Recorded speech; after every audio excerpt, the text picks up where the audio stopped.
Well, maybe getting into the hay business here in the near future. Business part as in cutting my own hay. Hey everyone, welcome back to Patriot Ridge Farm. So I bought this yesterday? What's today? Yeah, yesterday. Actually bought it Friday, went and picked it up yesterday morning. It's a New Holland, I think it's 7-foot 10-inch disc mower. Bearings went out of one pod, everything else spins freely, no issues, no problems. Just need to replace the bearings in it, pop a new cover on it, and just replace the knives. The knives are a little wore out on it. But other than that, I mean, other than the aesthetics of the wear and tear, the little bit of rust and stuff on it, it's a great piece of equipment. I don't have any issues with it and didn't even hesitate to buy it when I seen it and went up here and looked at it. So, yeah, forgive me, it's 2 o'clock, it's 95 degrees out here, it's hot. One of the biggest reasons I've been considering this, and I've been talking about it with my wife for a couple years now, is the Mennonite folks who cut our hay, and pretty much everybody else's hay around here for the most part.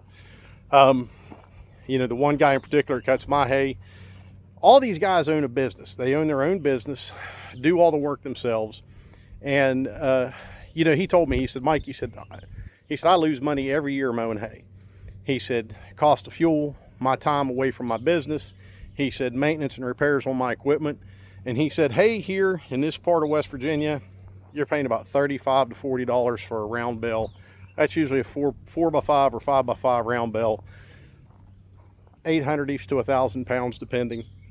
And he said, man, he said, every year, he says, I lose money. He said, I made $2,500 last year on hay. He said, but I lost over $5,000 because of the amount of repairs and costs and stuff like that with fuel and his time away from his business.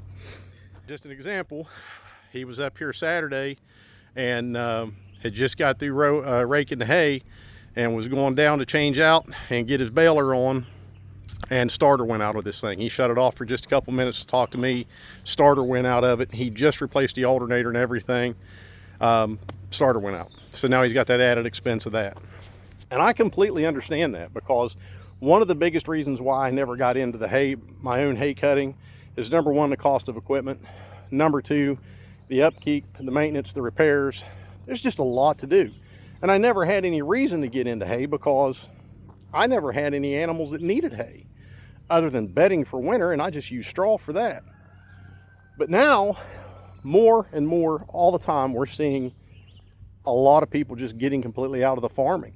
They keep the land, they may brush hog here and there, but as far as any hay equipment, they've sold it off, or they're in the middle of selling it off, and they're just not doing it anymore. And, you know, a good example of that, my little John Deere tractor, I got the brush hog on. I ended up with a hydraulic leak. There's a part in the hydraulic system there where the hydraulic oil flows to the filter back and forth, and it's all metal pipe, and except for one elbow, then it's a rubber, like a radiator hose, like piece of belt or a piece of hose, and it split. It's 20 years old. It split. So I had to go and get it. And then when I went and got the hydraulic fluid, so I remember when the hydraulic fluid at Tractor Supply was $29 for a 5-gallon bucket. That was 10 years ago, less than 10 years ago. During the pandemic and the years following, when I bought the hydraulic oil for the big boom mower, 50 gallons worth, it was $35 or $36 a gallon, or a 5-gallon bucket. I just went and bought 2 5-gallon buckets of Universal. Hey, be quiet. Of Universal Trans Tractor hydraulic fluid, $60 for a 5-gallon bucket. So I just dropped $120 on hydraulic fluid. And, you know, so, hey, there it is. And that's just my little tractor that I put around here on, do some brush hogging with, do some, you know, moving dirt here and there, keeping the driveway graded down and everything. And it's crazy. It's absolutely crazy. And I'm going to need to stay on top of the big boom mower, because with it, the hydraulic fluid tank on the left-hand side there, that's 50 gallons that you have to have in that to run this thing. And it also acts as a counterweight for the boom. I mean, this whole attachment right here is 4,000 pounds. I couldn't tell you how much this section weighs, but you figure 50 gallons of hydraulic fluid in this, it is essentially as your counterweight. And I mean, I was just over $400 filling that thing up. And that was 5 gallons at a time, because when you try to buy like a 50-gallon drum, good Lord, you were $600-700 into it. And of course, Tractor Supply doesn't sell it like that. A lot of the auto parts places do, but you know, I don't want to get into their pricing and stuff on that. So yeah, I completely understand, you know, his reasoning is to possibly getting out of mowing hay. And you know, I don't keep the hay, he keeps it. He keeps it, sells it, does what he needs to. They have animals and stuff like that. But you know, it keeps my fields cut. I don't have to go out there and you know, brush hog them and waste all that hay. And it's the hay leaving the farm is one thing. You know, it's better for your farm, the soil and the native grasses and stuff, to keep the hay on your farm. But if he's going to get out of it, and I'm going to get into cattle and sheep, I'm going to have hay. And you figure a cow, minimum 26 pounds of forage a day they're going to eat. That includes your hay, your dry hay. So you figure in the wintertime around here, depending on the type of winter you have, like last year, man, that would have taken a lot of hay.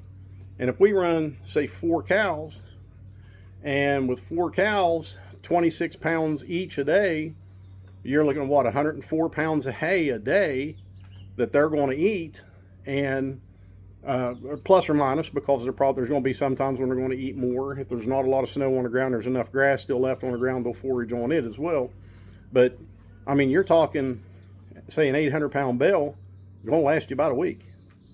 Again, depending on how much they're eating each day and what's available for them left on forage during the cold weather. And I'm not exactly sure how much a you know, sheep would eat each day. One lamb, just take one lamb or one ewe, how much they would eat a day in hay. And the same thing applies to them, is depending on the weather, the available forage on the ground and stuff like that.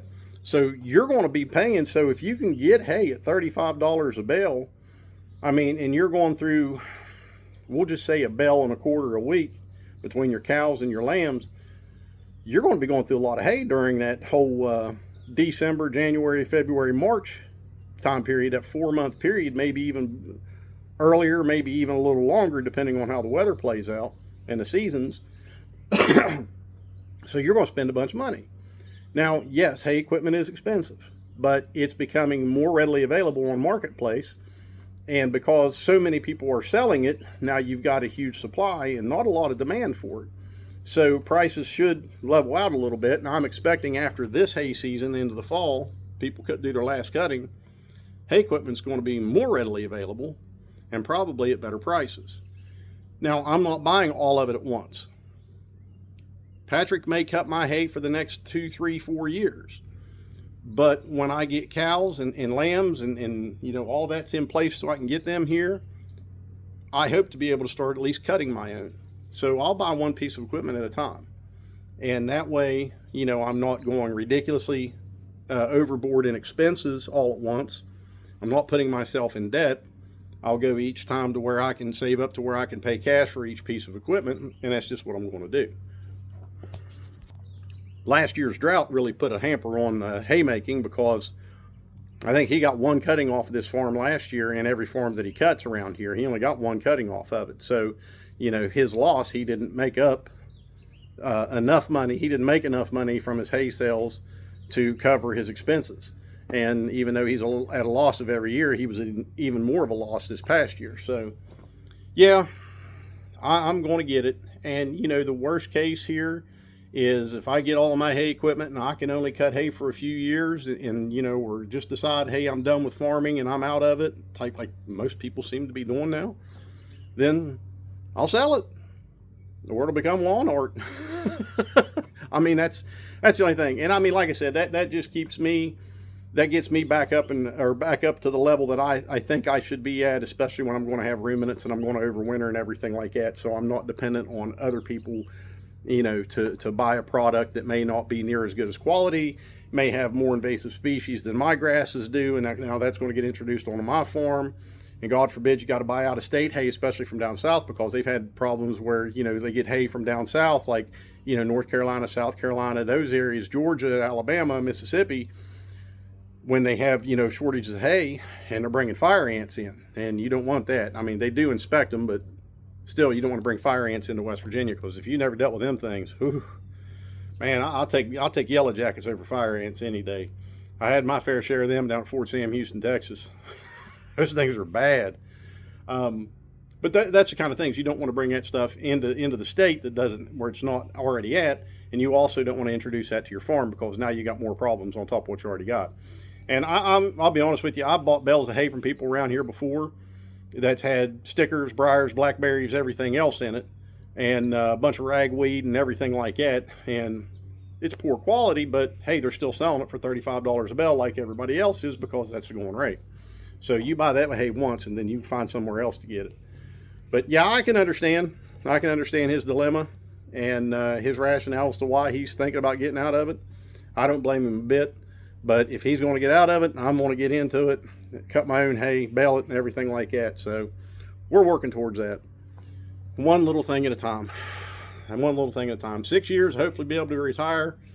Hopefully with the passage of the big, beautiful bill, I think we're pretty good. And I know that bill really didn't have a whole lot to do with my ability to retire, but it actually did. Because me retiring at 60, which I'll be able to do, my federal employee retirement system that I pay into, there's an annuity there that covers you if you retire early. Say I retire at 62, it kicks in and it pays me every month until I reach 62. So I retire at 60. For the next 2 years, that annuity kicks in and covers me until I'm eligible for Social Security. Then once I get Social Security, then that annuity goes away and I continue to just get my regular pension and stuff. So, you know, with that passage, it was originally in there, they were going to do away with that as of 2028. And there was nothing to say that they were going to grandfather those of us who've already been there 15 years or more, or 10 years or more, however long. But it looks like it worked pretty clear on that now. So I can still hopefully go at 60. The wife can go at 58 and a half. She'll have 30 years in. And, you know, we can both go, I can go at 60, she can go at 58 and a half. So she'll work about 4.5 years longer than I will, before she'll be able to retire. So, hey, and that's my goal.